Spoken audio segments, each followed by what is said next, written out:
Mr. President, the Attorney General said today that he intends to release the Mueller report in full to Congress and the public. Do you agree with that decision, and do you want the White House to take a look over it for privilege? Well, I have great confidence in the Attorney General, and if that's what he'd like to do, I have nothing to hide. This was a hoax. This was a witch hunt.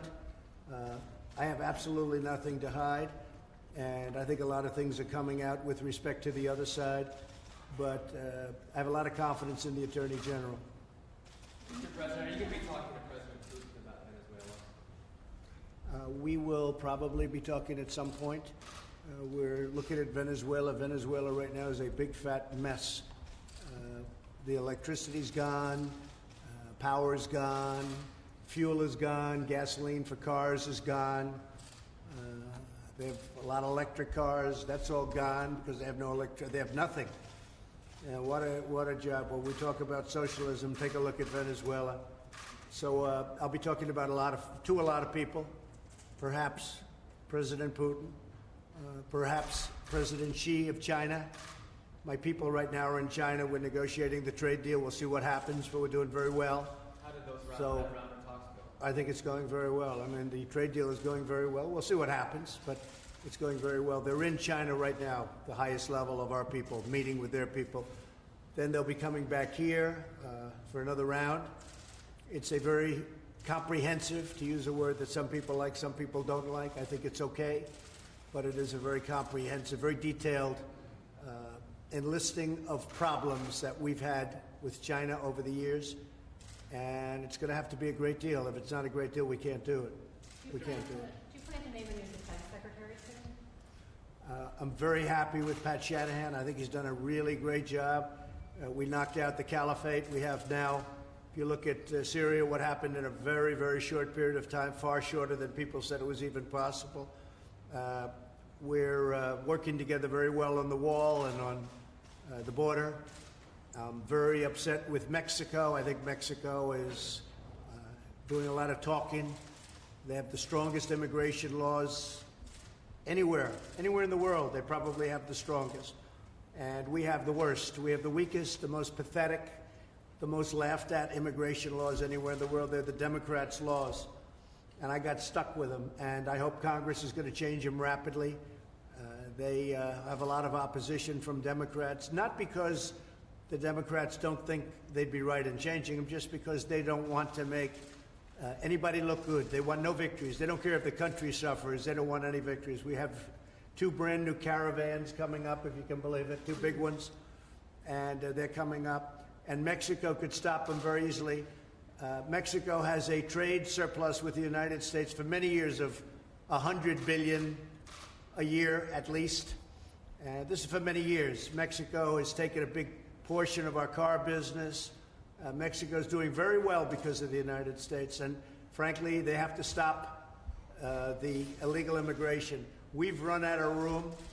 We have this ridiculous catch and release program where you catch them, and then you're supposed to release them, and you release them into our country. And we've been very, very tough, and the Border Patrol has been incredible. I have to tell you, the people in the Border Patrol, the job they do is unbelievable. ICE, the same thing, and law enforcement. But Mexico is going to have to do something, otherwise I'm closing the border. I'll just close the border. And with a deficit like we have with Mexico and have had for many years, closing the border will be a profit-making operation. When you close the border, also, you will stop a lot of the drugs from coming in, because we take in tremendous drugs from Mexico, as you know, as well as I do. So you close up the border and you watch the drugs go way down, too. But I will close the border if Mexico doesn't get with it, if Mexico doesn't stop it. They come in from Guatemala, they come in from El Salvador, they come in from Honduras, they come in from all over, and they come in from Mexico. And we're working very hard to stop it. We're building the wall, but until the wall is completed, it's really moving along well. In fact, we're going to have a news conference very shortly over the next couple of weeks at the wall as it's being completed and going up at sections of the wall. It's moving along rapidly, but still, we have a current crisis. We have a crisis. I know that you can go back 30 years and you go back 40 years, but I can't imagine it being any worse than it is right now.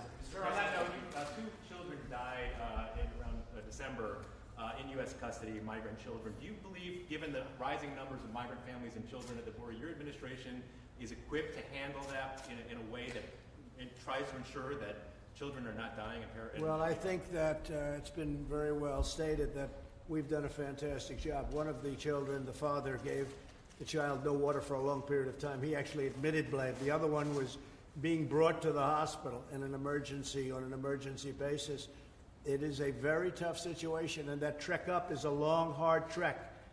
And you see what's happening to women, you see what's happening to children. It's a horrible situation, and Mexico could stop it right at their southern border.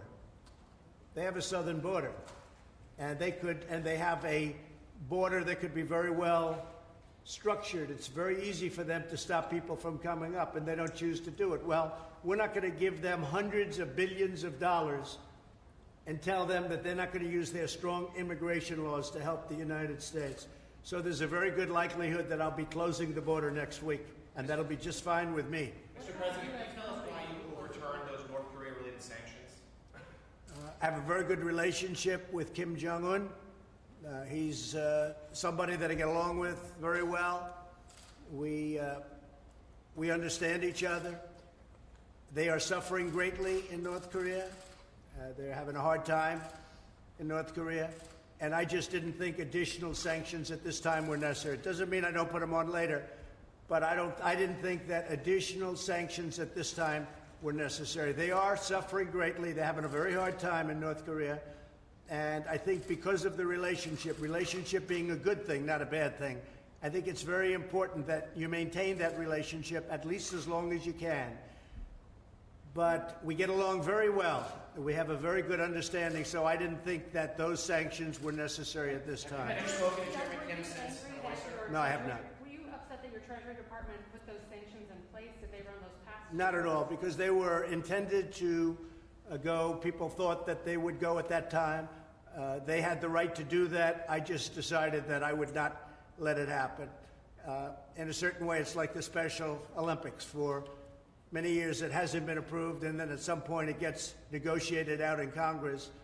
Well, I went out and I said, we're going to have funding for the Special Olympics. So that's why I approved that. It's a little bit of a similar situation with different parties, to put it mildly. So I just want to, again, I want to thank the job you've done. I'll tell you what, Linda has been so great. And when somebody does that good a job, I'd rather do it this way than just say bye-bye. And so I'm doing it this way. And I'll tell you, Linda McMahon is a very special person. And now she's going to be working with me very hard so that we keep this miracle that we've built. You saw what happened last night in Michigan. We had, if they would really report it, many, many thousands of people outside of the arena. The arena was packed. That arena was absolutely packed last night. And there was tremendous love in that arena. And you look at what's happening with Michigan and Ohio and Pennsylvania and Florida and so many places, North Carolina, South Carolina.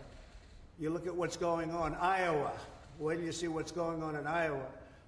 So many different places. New Hampshire, I have tremendous reports of something we did up in New Hampshire. Our country is doing really well. We're the hottest country in the world economically, and it's going to stay that way for a long time to come. Thank you all very much, and Linda, thank you very much. Thank you very much.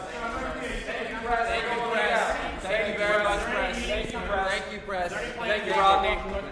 Thank you, Press. Right out the way we came. Thank you.